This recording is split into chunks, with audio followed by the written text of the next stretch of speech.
In this second video, we are going to look at two different piecewise functions, and we are going to write an equation for those piecewise functions. So the first thing you want to look at is your y-intercept and your slope. Our y-intercept for this first piece is 0, 1,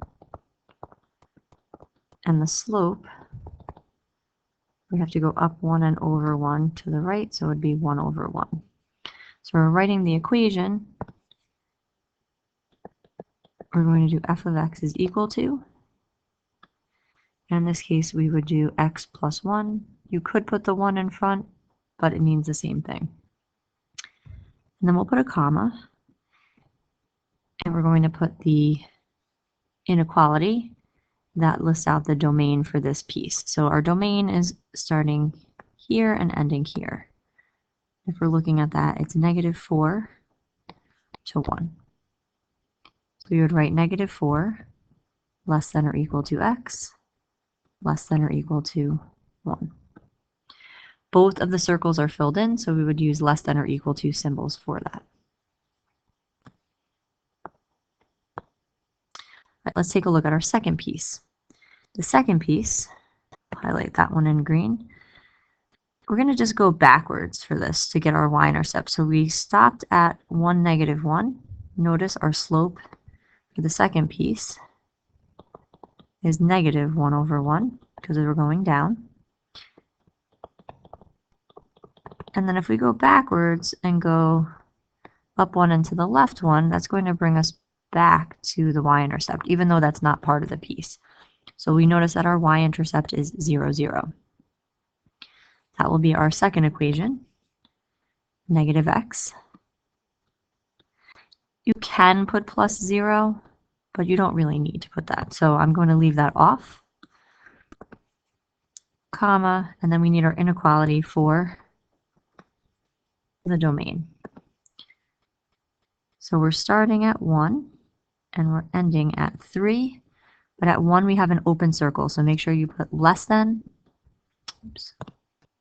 Sorry about that, put less than or equal to. So 1 is less than x, is less than or equal to 3. And what you want to notice is at the 1, one of them has a less than or equal to and one has a less than. So if you have all less than or equal to's on here, then you made a mistake. Go back and check out where your open circles are. And let's take a look at one more example of these. This one has 3 different pieces. So we have this piece right here, which is an easier one because it's a horizontal line, so we don't need to worry about the slope and the y-intercept for that.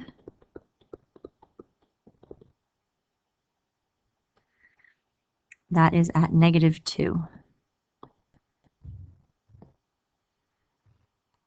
And then for this, you could put negative infinity is less than x is less than or equal to 3. I'm going to put, sorry, -3. I'm going to put x is less than or equal to -3. You could put for this one the following inequality if that's what you're more comfortable with. So that's the one for the green piece.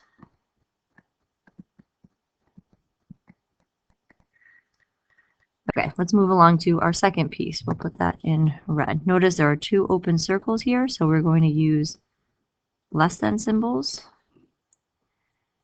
And we have a slope of -1 for this and a y-intercept of 4. So we're going to put -x plus 4 for the second piece. And then we're going from -3 to 0. So -3 is less than x is less than 0. Again, using less than signs because of the open circles. And our last piece here starts at 0 and has a slope of 1. So that will be the line y equals x.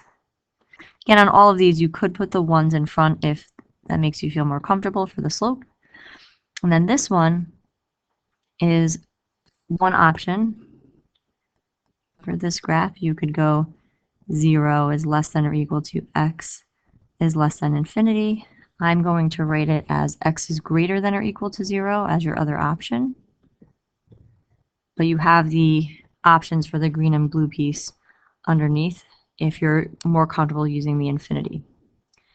right, so now you're going to get a chance to try some of these graphing ones and also writing the equations from graphs on your own.